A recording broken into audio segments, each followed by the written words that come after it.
அஸ்ஸலாமு அலைக்கும், welcome back to my channel. இன்றைக்கி நம்மளோட சேனலில் நம்ம என்ன பார்க்க போகிறோன்னா, ஒரு வட்டலப்பம் எப்படி செய்கிறதுன்னு தான் பார்க்க போகிறோம். இதுக்கு நான் என்ன எடுத்திருக்கேனாக்கா, பாதாம், முந்திரி, கசகசா வந்து ஊற வச்சு இதை நான் அரைச்சிக்க போகிறேன். தண்ணி ஊற்றி இதை நான் அரைச்சி வச்சுக்கிட்டேன். பால் வந்து நான் 1 கப் அளவுக்கு காய்ச்சி வச்சுக்கிட்டேன். அப்புறம் நான் 5 முட்டை எடுத்திருக்கேன். இதுக்கு மெயின் இன்க்ரீடியன்ஸு எக் தான். நான் நல்லா வாஷ் பண்ணிவிட்டு இது ஒரு தடவை மிக்சியில் போட்டு கிரைண்ட் பண்ணிக்க போகிறேன். நான் 1 கப் அளவுக்கு சுகர் எடுத்து இது கூட ஆட் பண்ணிவிட்டு இதையும் நான் சேர்த்து அரைச்சிக்கிறேன். உங்களுக்கு இனிப்புக்கு ஏற்ற மாதிரி நீங்கள் சுகர் ஆட் பண்ணிக்கலாம். அரைச்சி வச்சுக்கிட்டேன்.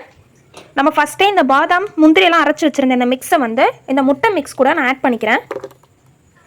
1 கப்பு பால் வந்து காய்ச்சி வச்சுருந்தேன்னு சொன்னேன் இல்லைங்களா, அதையும் நான் இது கூட ஆட் பண்ணிக்கிறேன்.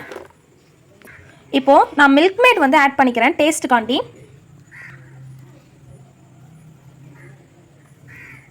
எல்லாத்தையும் நான் நல்லா மிக்ஸ் பண்ணிக்கிறேன். நான் கேஸில் ஒரு பேன் வச்சுட்டு அந்த பேனில் வந்து ஒரு 1/4 வாசி அளவுக்கு வாட்டர் ஆட் பண்ணிக்கிறேன். அந்த வட்டலாப்பம் மிக்ஸ் ஆட் பண்ண போகிறோம். இந்த பாத்திரத்தில் நான் வந்து கீ வந்து ஃபுல்லாக தேய்ச்சி விட்டுருக்கேன். இப்போ இதில் நான் அந்த பாத்திரத்தை வச்சுக்கிறேன்.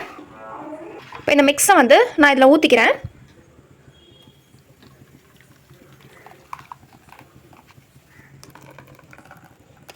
இதை வந்து க்ளோஸ் பண்ணிக்கிறேன்.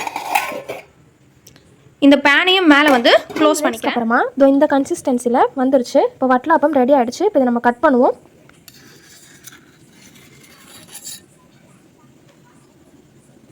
பாருங்கள், சூப்பராக வட்டலாப்பம் ரெடி ஆகிடுச்சு. நீங்களும் இதை வீட்டில் மறக்காமல் ட்ரை பண்ணி பாருங்கள். ஒரு நல்ல ஹெல்த்தியான இன்க்ரீடியன்ட்ஸ் எல்லாம் போட்டு செஞ்ச ஒரு டேஸ்டியான வட்டலாப்பம் இன்னொரு அடுத்த வீடியோவில் நான் உங்களை பார்க்குறேன். Thank you friends.